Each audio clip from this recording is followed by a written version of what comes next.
तो नमस्कार मित्रों, स्वागत है आप सभी का बसंत विहार में और मेरा नाम है मंतोष।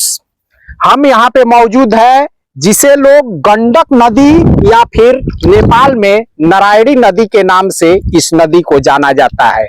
यहाँ पे आप लोग पीछे में जादवपुर पुल देख रहे होंगे, ये गोपालगंज डिस्ट्रिक्ट है और ये जो नदी है ये बड़ा ही ऐतिहासिक नदी है। जैसा कि आप सभी यहाँ पे देख रहे हैं, ये जो नदी है कई बार अपनी धाराओं को भी बदल चुकी है कटाव करते करते, और कई गांवों को ये जो नदी है वो कटाव करते करते विलीन कर चुकी है कई क्षेत्रों में। लेकिन इस नदी की जो महत्ता है उसे मैं आप सभी को बताने की प्रयास कर रहा हूं। आप लोग सभी शालिग्राम पत्थर को जानते होंगे, सुनते होंगे। अभी हाल ही में जो अयोध्या में सीता माता और श्री राम जी की मूर्ति बनाने के लिए इसी नदी से पत्थर लेकर गया था, जो नेपाल से लाया गया था। और ये जो नदी है हिमालय से निकलकर नेपाल होते हुए और ये जाकर सोनपुर में मिल जाती है, गंगा में ये नदी जो है जाकर विलीन हो जाती है। और इसी नदी में खास तौर से अगर आप लोग ये जानने की प्रयास कीजिएगा कि ये जो गंडक नदी है या फिर इसे नारायणी नदी भी कहा जाता है, इसी नदी में शालिग्राम पत्थर पाया जाता है, जो हिंदू मान्यताओं के हिसाब से शालिग्राम जो है वो विष्णु का रूप माना जाता है, उसे देवशिला भी कहा जाता है। हालांकि जो मंदिरों में अक्सर आप लोग पत्थर देखे होंगे वो इसी नदी से निकाले जाते हैं, और इसी नदी में एक ओनली फॉर यही नदी है जिसमें शालिग्राम पत्थर पाया जाता है, जो भगवान विष्णु का रूप माना जाता है। कथाओं में यह भी कहा जाता है कि सबसे पहली बार सीता माता इसी नदी के किनारे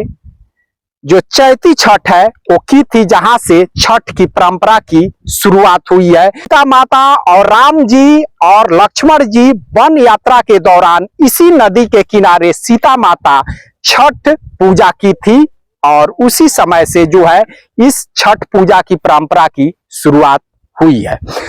ये जो गंडक नदी है फिलहाल इसका जो बहने का अभी का दायरा है वो कम हो चुका है, लेकिन यही दायरा जो है वो जून जुलाई में पूरी तरीके से बढ़ जाता है। जून आते आते इस नदी की जो पानी है वो पूरी तरीके से अपने जवानी में आ जाती है, और इसे लेकर कई जगहों पे बाढ़ भी आ जाता है। जैसे कि 2020 में आप लोग देखे होंगे, हम दिखाए हैं खुद देवापुर में जहाँ पे बांध टूट गया था, और कई गाँव यानी मुझे लगता है कि गोपालगंज, छपरा और सिवान 3 डिस्ट्रिक्ट के कई गांवों में पूरी तरीके से पानी भर चुका था और करोड़ों की संपत्ति नुकसान हुई थी, और जो माल मवेशी होते हैं लोगों के वो भी नुकसान हुए थे। तो अभी फिलहाल 31 मार्च को हम ये वीडियो बना रहे हैं,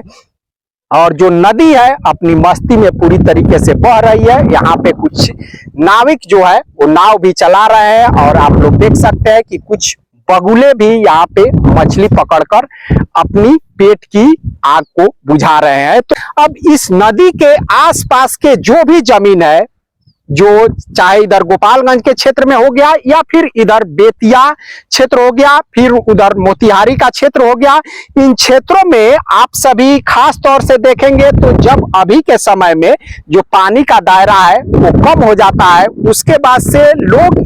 इसके आसपास के क्षेत्रों में खेती वगैरह करते हैं, जैसा कि गेहूं वगैरह या फिर लाल में या फिर तरह तरह के सब्जियां भी यहाँ पे उगाए जाते हैं। हालांकि इस क्षेत्र को खास तौर से जो भी इसके आइट साइड के गंडक नदी के आइट साइड के क्षेत्र है, इस क्षेत्र को खास तौर से दियर का क्षेत्र कहा जाता है, जहां पे लोगों का जो आना जाना होता है वो बहुत कम होता है। मुझे लगता है कि अब जो है वो जून के बाद से जब पानी भर जाएगा तो लोग यहाँ से आना जाना बंद कर देंगे, क्योंकि पानी भर जाएगा। फिर से जब नवंबर का महीना आएगा उसके बाद से गेहूं वगैरह की रोपनी इस क्षेत्र के आसपास में शुरू हो जाती है, जब इसका दायरा कम हो जाता है।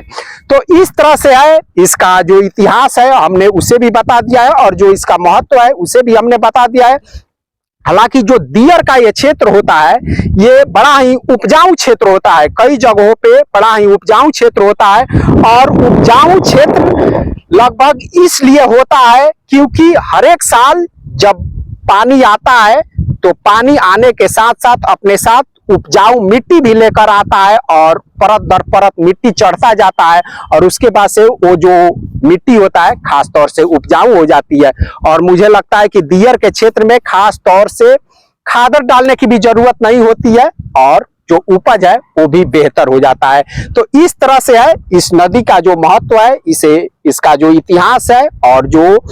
यहाँ पे जो इसमें शालिग्राम पत्थर पाया जाता है और जो माता सीता है वो इसी नदी के किनारे सबसे पहली बार छठ व्रत की थी। तो चलिए इसी के साथ हम इस वीडियो को यहीं पे समाप्त करते हैं। ये वीडियो आप सभी को कैसा लगा आप सभी कमेंट बॉक्स में कमेंट करके हमें जरूर बताइएगा। हम फिर मिलते हैं अगले वीडियो में अगले टॉपिक के साथ, तब तक के लिए नमस्कार।